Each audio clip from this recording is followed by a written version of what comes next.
Yo, what is up YouTube? It's your boy Legend and I am back with another video. You already know what this is just by looking at the thumbnail. What if Naruto was the last god of Shinobi? Part 3. Now the like goal for this video is going to be 5 likes as usual. So hit that like button if you enjoyed the video. Subscribe while you at it. But without further ado, let's just get into this intro so we can start this What If.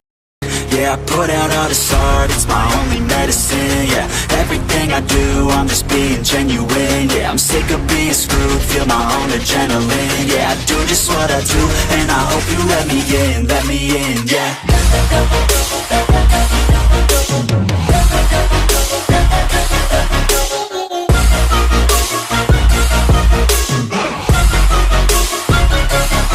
I'm grateful, oh yeah.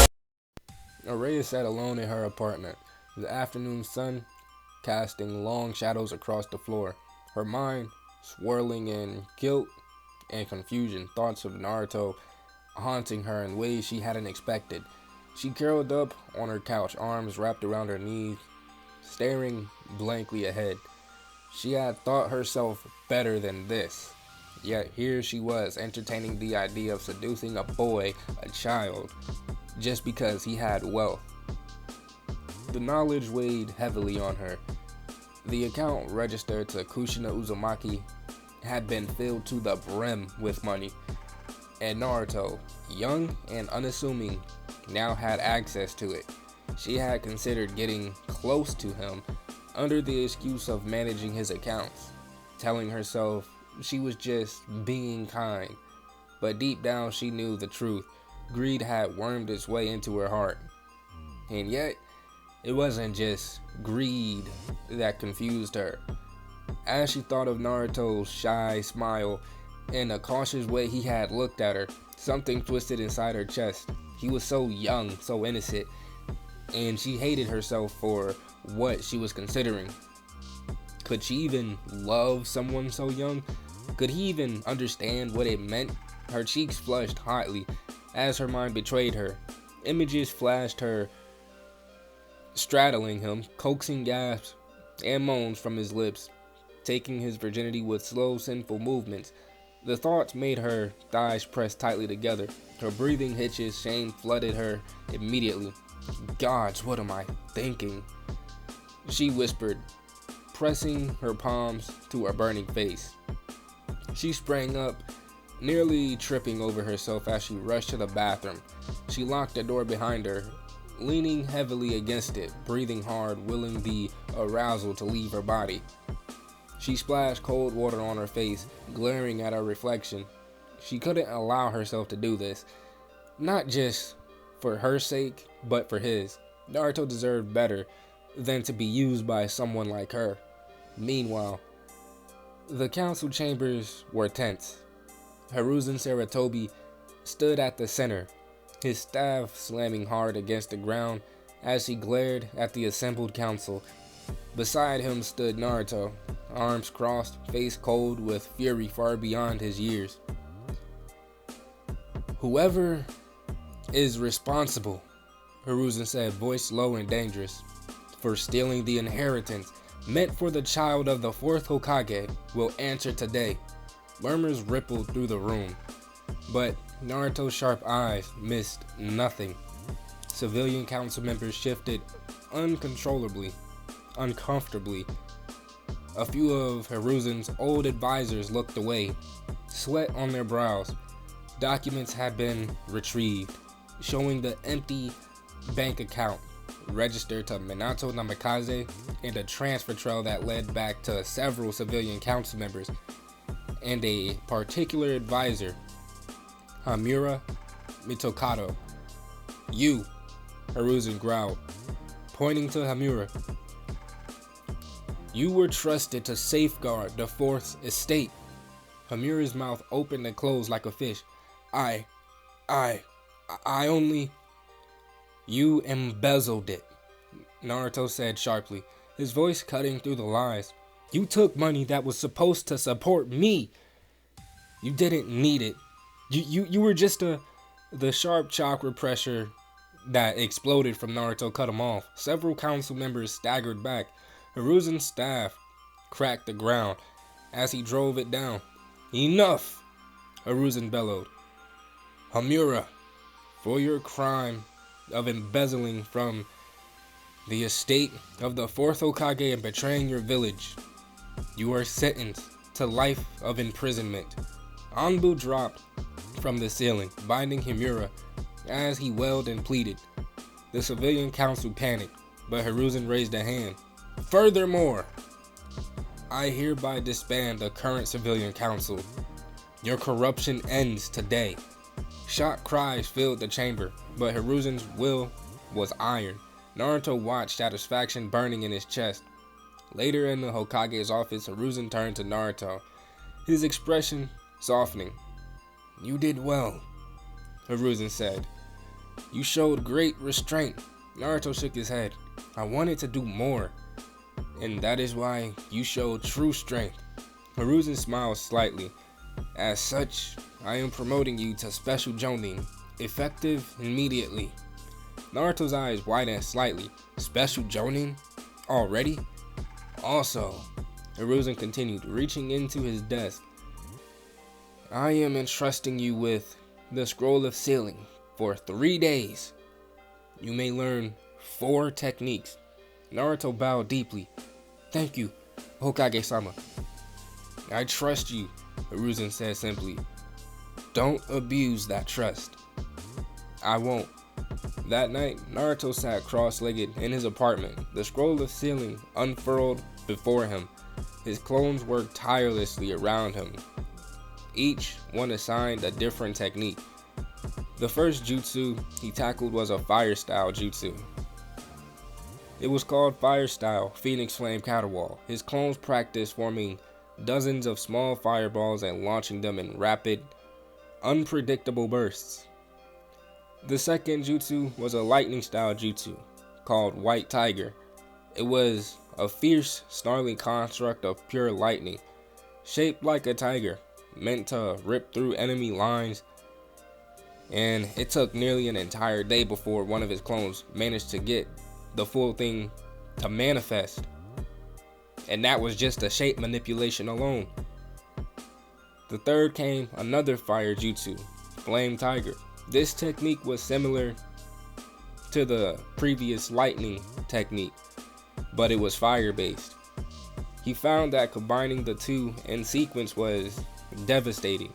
Finally, there was a wind jutsu, a protective wind dome. It was a defensive jutsu, forming a swirling sphere of high-pressure wind to deflect attacks.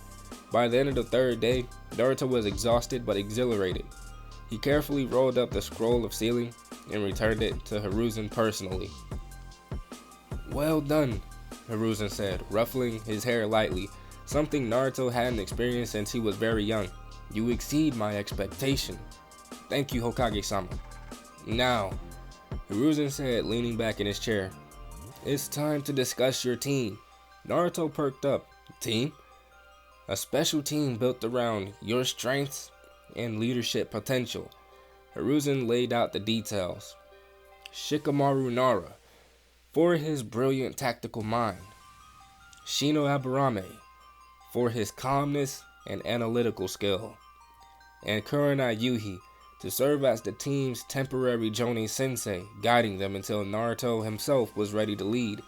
Naruto felt the weight of it settle in his chest, not fear, but pride and responsibility. "I won't let you down," Naruto promised. "I know you won't," Hiruzen said, smiling softly. As Naruto left the tower, the cool evening air washed over him. He felt for the first time that he truly had a future here, not as an outcast, not as the demon child, but as Naruto Uzumaki. He was ready.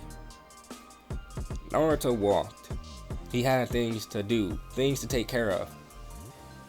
Naruto stood before Araya's apartment door, the soft hum of evening cicadas filling the air around him.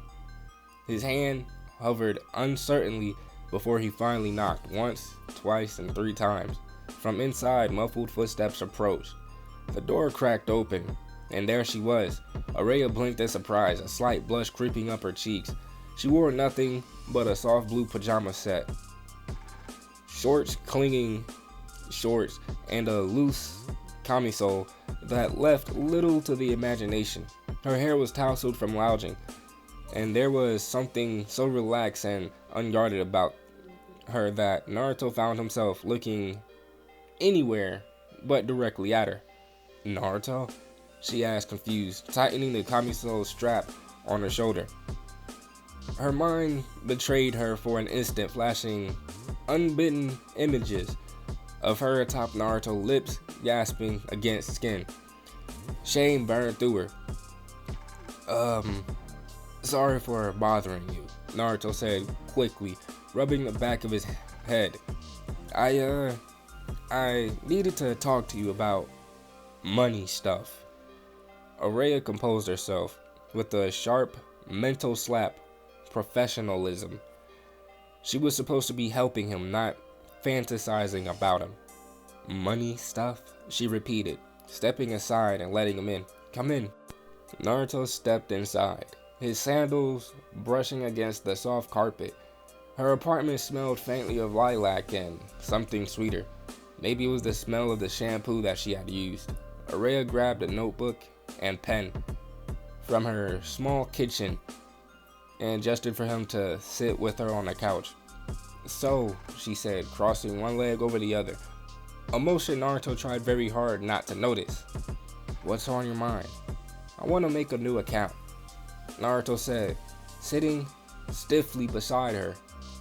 "Take half of the money from the Uzumaki account and put it into a new one, so if someone tries stealing again, they don't get everything." Araya blinked, genuinely impressed.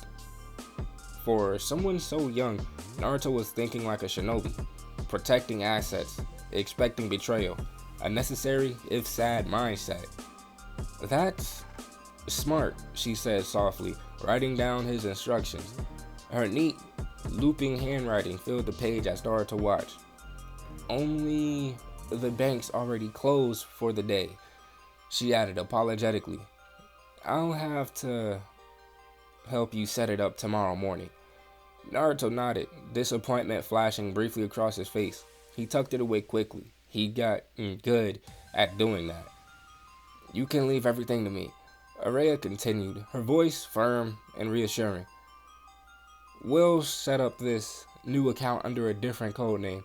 I'll make sure it's well hidden." Naruto smiled a little, and Araya's heart twisted. He trusted her. After everything, he still trusted her. "And there is more you can do to protect yourself," she said suddenly, setting her notepad down. "There are elemental resistant locks, the kind even high-level ninja can't easily bypass. Fire, lightning, wind, doesn't matter. You need the actual physical key to open the safe." Naruto's eyes widened. "That sounds awesome." Araya chuckled softly, reaching beneath the coffee table where she kept a few emergency supplies. After a moment of rummaging, she pulled out a small, heavy lock, thick, dull silver, with intricate chakra seals etched into its surface. "This one's a spare," she said, holding it. "I was saving it for emergencies, but you need it more." Naruto accepted the lock reverently, turning it over in his hands. "So, if I use this, only the person with the key can access my accounts?" "Exactly," Araya nodded. "If you want, every time you visit the bank, you'll need to bring the key with you.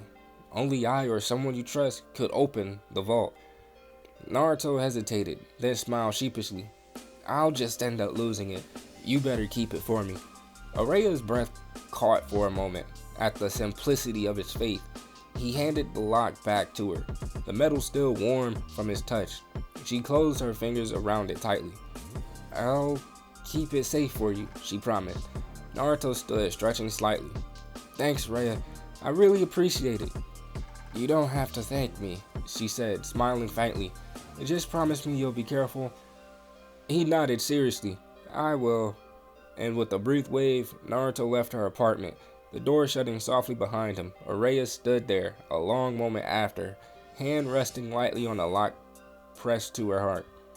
The next day, The sun rose brightly and unrelenting over the Hidden Leaf village. Streets bustled with activity as an unusual influx of shinobi streamed into the village. The Chunin exams were officially beginning. Naruto watched from a rooftop, arms crossed, his flak jacket nearly adorned with the insignia of the special jonin, pride thrummed quietly in his chest. Below, teams from all over the elementals arrived. First came a team from Kumo, Yugi Toni, cool and composed, her movements graceful and almost cat-like. Samui, with her stoic expressions and impressive figure, emanating a silent intensity, and Omui, who nervously chewed his lip, nearly imagining every worst-case scenario as they entered said village. Next, a delegation from Tsunagakure strode in. Tamari, confident and sharp-eyed, with her giant fan strapped across her back. Kankuro, his face partially hidden by the paint, carrying a strange bundle wrapped in cloth. His puppet, Karasu. And of course, Gaara, silent and eerie, sand swirling protectively around him like a living creature. Then came the foreign team from the Hidden Sound Village. Odo, led by eerie figures. Dosu Kenuda, wrapped in bandages, carrying a sound amplifier on his arm. Zaku Abumi, cocky and arrogant, air holes grafted into his palms. And Kensuchi, the kunoichi of the group, whose bells twinkled ominously from her hair. Naruto's sharp eyes took them all in. He already disliked the sound team. Something about them felt wrong. Down below, Shikamaru and Shino chatted with their original teams, readying themselves for the exams. Naruto felt a pang of loneliness, but quickly pushed it aside. He wasn't here to take the exams. He had a different assignment now. He left and made his way towards the Hokage Tower. Inside the Hokage's tower, Ibiki Marino, Hiruzen said, gesturing toward the scarred man standing stiffly before him. You will oversee the first stage of the Chunin exams. Ibiki bowed. And Naruto Uzumaki, Hiruzen continued, his voice steady, will be your assistant. Naruto stepped forward, saluting sharply. We are adding a new section to the first test, Hiruzen explained. Politics. Ibiki's eyebrow twitched. Politics? Naruto asked, intrigued. Yes, Hiruzen said. Understanding the structure of your village, the importance of alliances, and consequences of betrayal. A true shinobi is not just a fighter. He must also navigate the complex web of diplomacy. Naruto's chest swelled with excitement. His first paid mission as a special jonin, and an important one at that. You will help design the questions, Hiruzen said, and during the test, you'll circulate among the teams, observing. Got it, Naruto said enthusiastically. Ibiki gave him a look, somewhere between skeptical and approving. Don't go easy on him, Ibiki said gruffly. The world doesn't, Naruto grinned. I won't. Later that afternoon, Naruto sat with Ibiki in the interrogation department's quiet back room, scratching his head over a blank test paper. We need to come up with political questions, huh? Naruto mused aloud. Ibiki smirked. Hard ones. Ones that'll make them sweat. Naruto thought for a moment, then began writing. Name 3 official diplomatic agreements between the Hidden Leaf and Under villages. Explain the significance of the daimyo's role in shinobi deployments. If a team member defects during a mission, what are your legal and ethical responsibilities? Ibiki glanced over and grunted approvingly. Not bad, kid. They spent hours perfecting a political section, ensuring it was brutal but fair. By the end, Naruto felt a deep satisfaction. He was contributing in a real way, not just fighting, but building a stronger future. As evening fell over the village, Naruto made his way home, a quiet, determined energy radiating from him. Tomorrow would be the first stage of the Chunin exams. The world was changing around him, and for the first time, he wasn't being dragged along by fate. He was standing tall in the middle of it, shaping it with his own hands.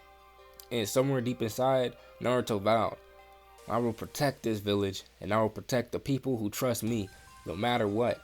Naruto stepped out of the interrogation department, the weight of the recent session pressing down on his shoulders. The gray stone corridors behind him faded into a soft buzz of Konoha's busy midway. He squinted as the sunlight hit his face, only to nearly collide with two familiar figures walking towards him. Whoa, Naruto, Shikamaru muttered, stepping aside just in time. Shino adjusted his jacket collar coolly. You're lucky we were paying attention. Naruto blinked and chuckled. Sorry, my mind was somewhere else. Shikamaru gave him a lazy grin, hands in his pockets. We were actually on our way to your apartment. Figured it was about time the three of us did that team bonding thing, you know, before we get sent out on some suicide mission together. That's smart, Naruto said, falling into step beside them. I need to make a quick stop to the bank. Just need to check on some new accounts I had open. Shino nodded. That's acceptable. The timing allows it. Yeah, besides, Shikamaru added with a shrug. Not like I had anything better to do today. Might as well see how much money our secret Anbu teammate is stacking. Naruto just smiled, keeping his deeper thoughts hidden behind that ever so familiar casual front. They walked in companionable silence for a few moments before Shikamaru lazily asked, So Naruto, what was up at the interrogation department? Just some cleanup work for a mission, Naruto replied, making sure certain truths stay buried. Shino, with his natural sense of discretion, didn't press further, but Shikamaru raised an eyebrow slightly. They continued chatting as they turned a corner onto the commercial district. The air buzzed with commerce vendors calling out prices, civilians shuffling between stores, Shinobi moving with purpose. It was strange, Naruto thought, how normal everything could seem even after the things he'd seen, done, and lost. The Konoha Shinobi Bank loomed ahead, clean, stately, and polished. As the trio walked through the doors, the quiet professional atmosphere wrapped around them like a blanket. Behind a curved oak reception desk sat Rhea, dark-haired, poised, and dressed in the tailored uniform of a financial clerk. She was diligently scanning a document when the bell above the door chimed. Her eyes flicked up. The moment her gaze locked onto Naruto, a visible pinkness bloomed on her cheeks. She straightened almost too quickly, setting down her pen and adjusting the collar of her blouse with a practiced motion, but she wasn't quite fast enough to hide the way her fingers lingered on the top button of her shirt, undoing it as though for comfort. Though her flushed cheeks told another story. Naruto walked up to the counter with Shino and Shikamaru flanking him. His expression softened, lips curving into a gentle, disarming smile. The kind of smile he used to give to Sakura back when they were younger. Those younger, more naive days. He didn't even realize he was doing it. Hey, Araya, Naruto greeted. Thanks again for helping with the setup last night.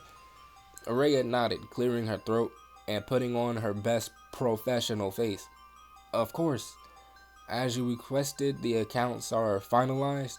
All 4 subdivisions have been verified and linked. You'll find the funds transfer scheduled exactly as we discussed. She handed him a thin folder, her fingers brushing his for just a moment too long. Shikamaru's eyebrows raised slowly, and Shino, though his face was hard to read behind his collar, tilted his head slightly in observation. Naruto didn't notice, or maybe he did, but decided to pretend that he didn't notice. "Great," he said, flipping the folder open briefly. "Everything looks perfect. You're really good at your job." Another blush crept across Araya's cheeks. She leaned forward slightly. Too slightly for a civilian to notice, but not enough to fool Shinobi like Shikamaru and Shino. As they turned to leave, Shikamaru let the door close behind them before speaking. "So, is anyone else getting the sense that Naruto and the bank clerk are kinda into each other?" Shino nodded. "The signs are subtle, but clear. Prolonged eye contact, slight dilation of pupils, relaxed body posture when engaging with them." Naruto rubbed the back of his head, ears tinged with red. "You two are reading way too much into this." But there was a small smile tugging at his lips, and a warmth in his chest that he didn't bother hiding. He liked her too, and maybe, just maybe, she liked him back. The next morning, the energy in the village had shifted. A buzz filled the air, not from the cicadas or the markets, but from tension, hope, and competition. The Chunin exams had begun. Genin from different villages poured into the main examination center. Eager faces, nervous smiles, hidden smirks.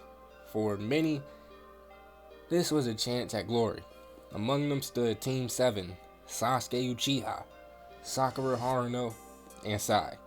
Inside the building's illusory hallway, teams began to filter towards the stairway marked by the sign 301.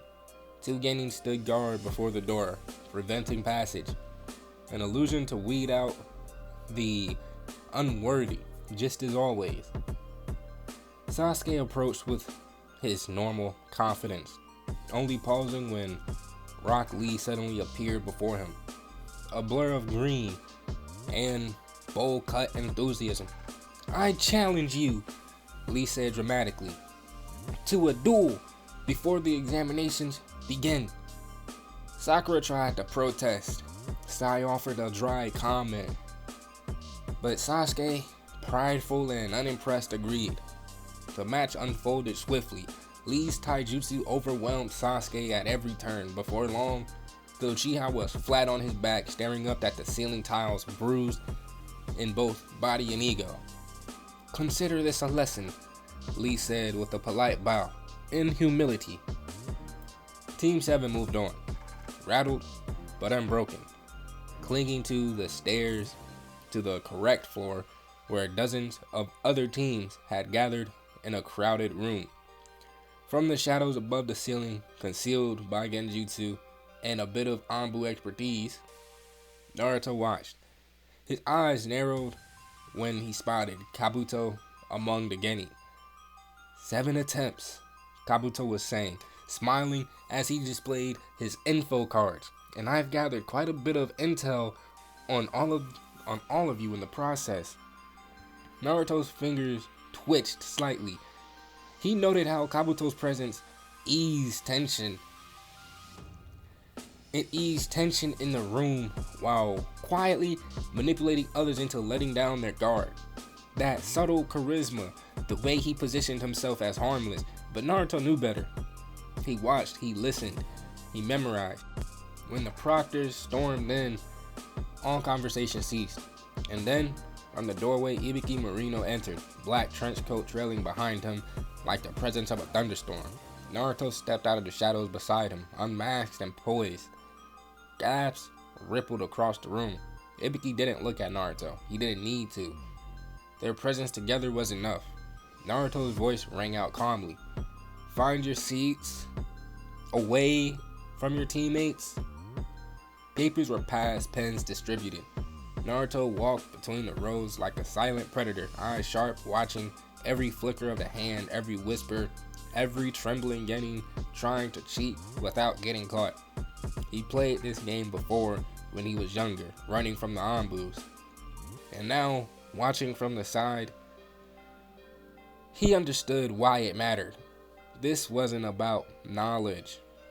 This was about poise under pressure, about decision making in the thick of uncertainty, about control, about information gathering. He paused by a trio of grass genin, watching as one of them subtly glanced to her left too many times.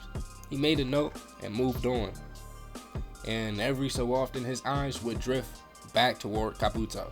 Naruto's instinct whispered that Kabuto was already planning the next step, the next manipulation, the next betrayal. But this time, Naruto was watching. He was waiting. The room was tense as Ibiki prowled between the rows, like a predator among sheep. Naruto moved just behind him, his presence nearly as heavy as the proctors. Genin sweated under the pressure of their gazes.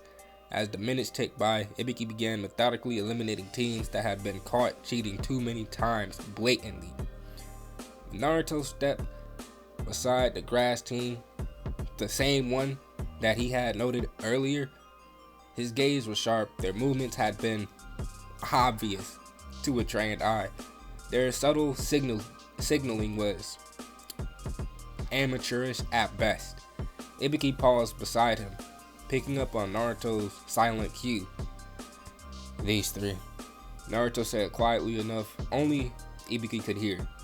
"They've compromised the integrity of the test, though coordinated cheating." Ibiki didn't hesitate.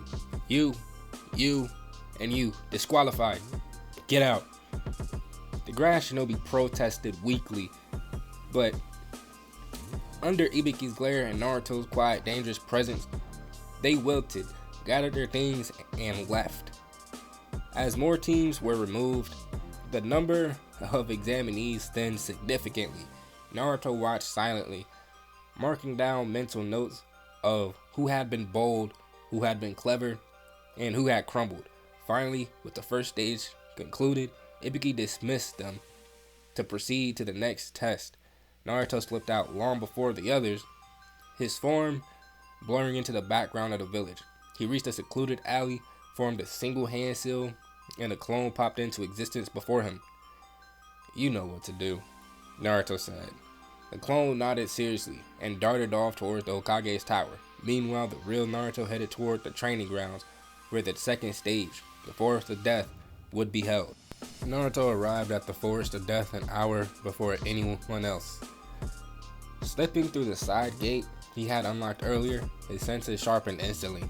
The place was alive with chakra signatures, giant beasts, poisonous plants, and traps both natural and man-made.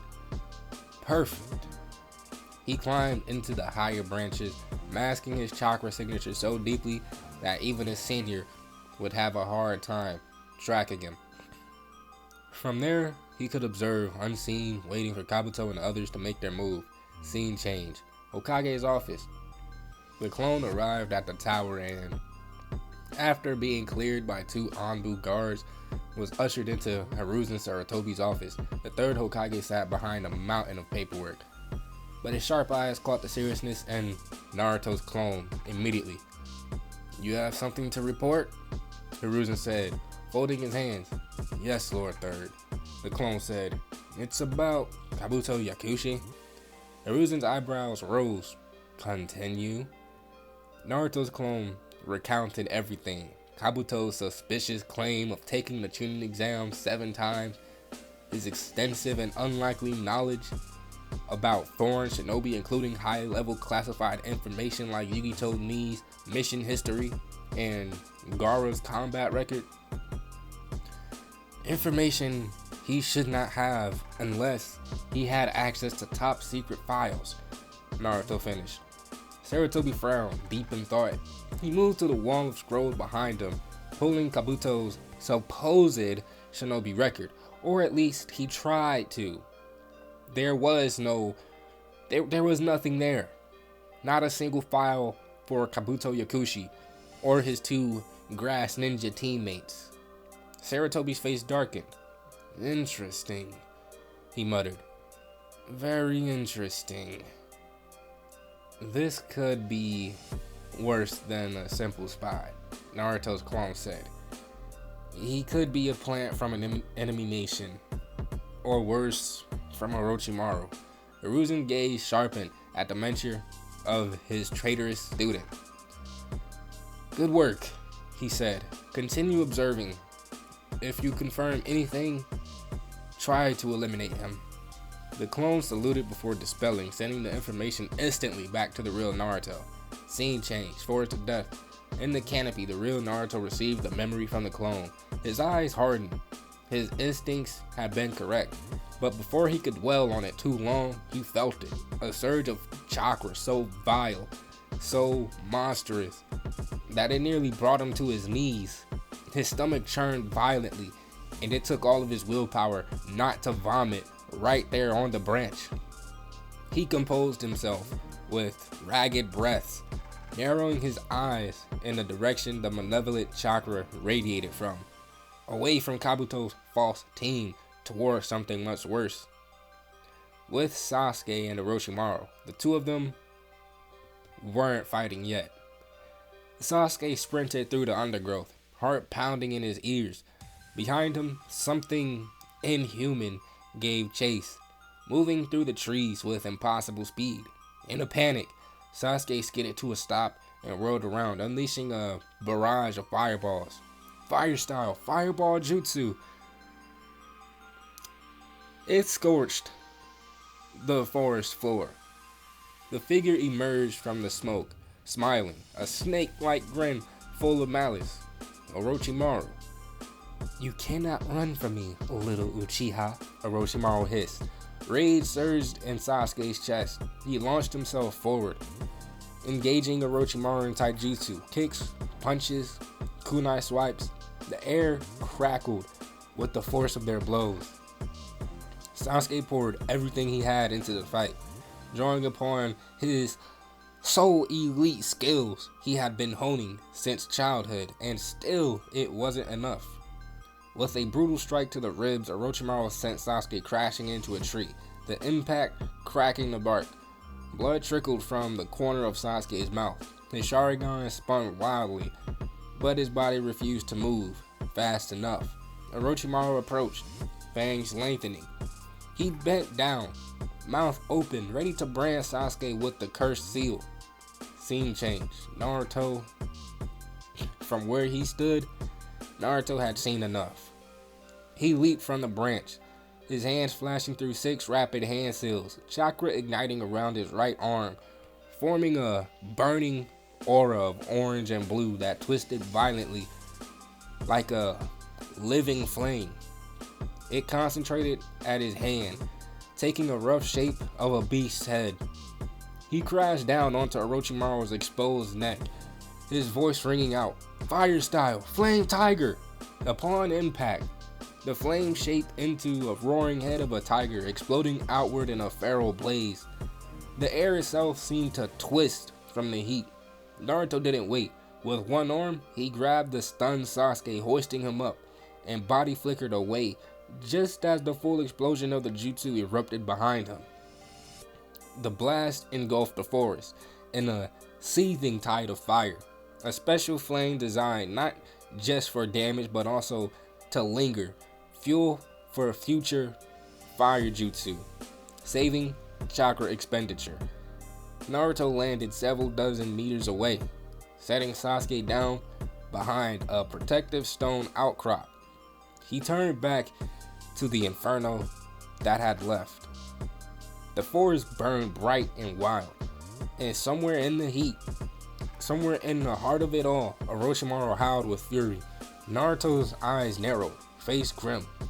This wasn't over, not by a long shot. But guys, I'm going to end it off right there. If you guys enjoyed the video, make sure to hit that like button, subscribe while you're at it. Remember, the like goal for the video is 5 likes. But without further ado, I am out, and I will see you guys in the next video. Stay blessed, y'all.